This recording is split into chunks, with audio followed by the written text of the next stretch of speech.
Hello, my name is Chris. I am sick at the moment and it's hard to talk, so please bear with me. This month I read I Am Alfonso Jones.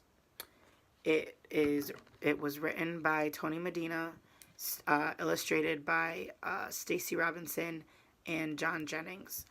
It was published by Two Books and is 167 pages. And yes, it is a graphic novel. I really liked this book. If I'm being totally honest, I have never read a comic book or a graphic novel until this class. The story is Alfonso's. The goal, I don't know what I would say his goal is necessarily, because he dies right at the beginning. Literally, the first page is him getting shot. He was in a store with his friend Danetta, and he was trying on suits so he could make a great first impression when finally meeting his father for the first time. Mind you, he's 15 years old and he still has never met his father. His dad was arrested and put in jail literally like before Alfonso was old enough to remember anything. It goes straight from Alfonso getting shot to leading up to when Alfonso gets shot. So we see him get shot, and then we see him at school. We see him riding his bike to school. Then we see him in the department store trying on suits, and he has a clothes hanger in his hand, and an officer sees that and thinks he's got a gun, and the officer shoots him on sight. The goal of the whole book is to kind of bring more awareness to the injustices towards the Black and brown community because of police brutality. After Alfonso dies, we see him on a subway train, and I think that's really, really cool. Because it's based in New York, and we see Alfonso on a subway train. On the subway train, Alfonso is surrounded by all the Black and brown men and women who were not able to find peace after they lost their life.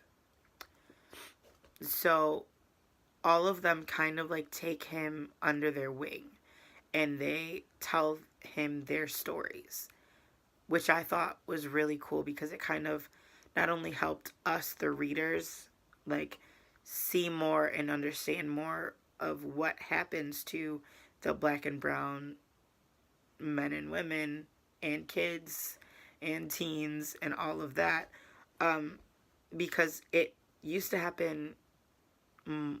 It has happened for generations and centuries, and it's a way to kind of see that it hasn't stopped. It just keeps going. It's different, but it's also the same. I really, really liked this book. It has a clear beginning, middle, and end, but I don't think it really... Okay, no. It has a very clear beginning and middle, but I don't know about the end because there's not really a resolution.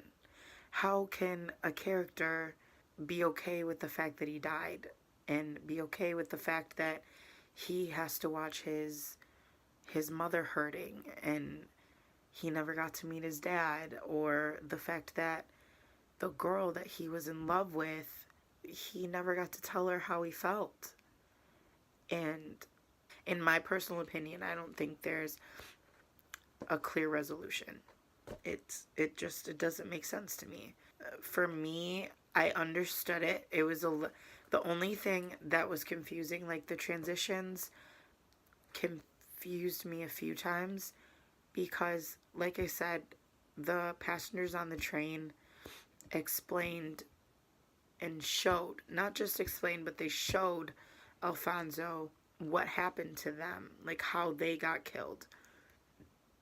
And there were a few times where the transitions from the train to these people's stories didn't make sense at all. I think the story uses the directional flow pretty effectively. The movement of art and the layout, along with the text, in my personal opinion, pull the readers through through the story pretty well.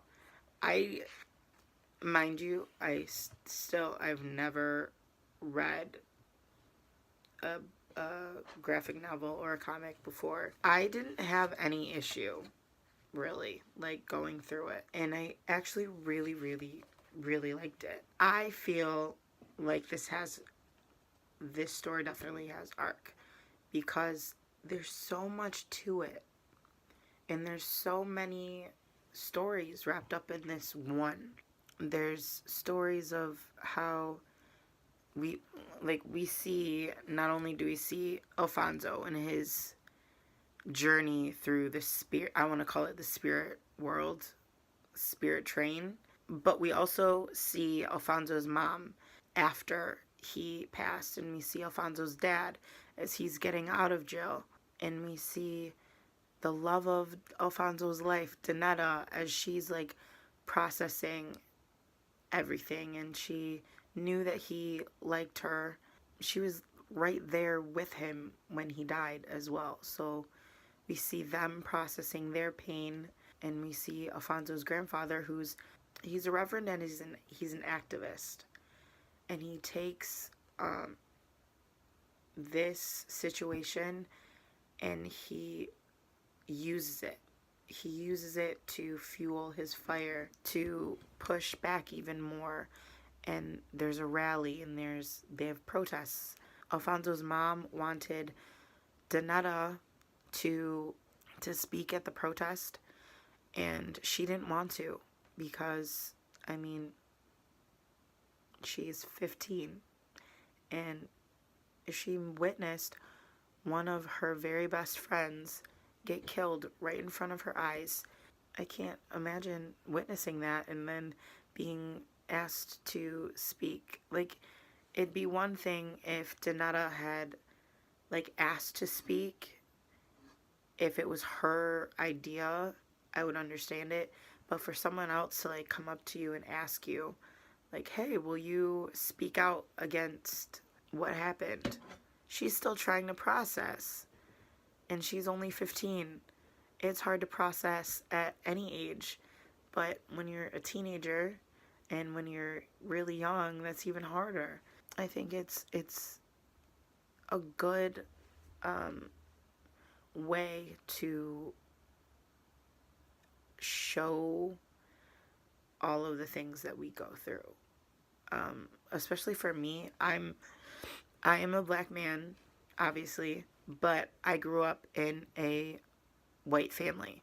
I'm adopted. And me personally, my parents didn't have the talk with me like Alfonso in the story. Alfonso's grandpa had the talk with him and told him what to and what not to do as a black man, and how to carry himself, and what to do when you're around a police officer, or if a police officer stops you, or all these little things that you are supposed to do to keep yourself alive. I didn't have that. I think it's a good way to show that.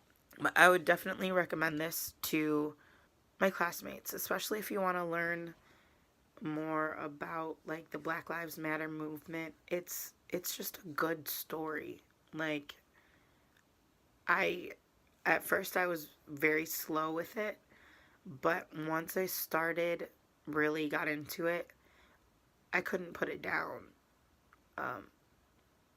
It's just good, and I think I'm gonna recommend it to a few of my friends, but I don't think any of the pages can be used as like a mini comic.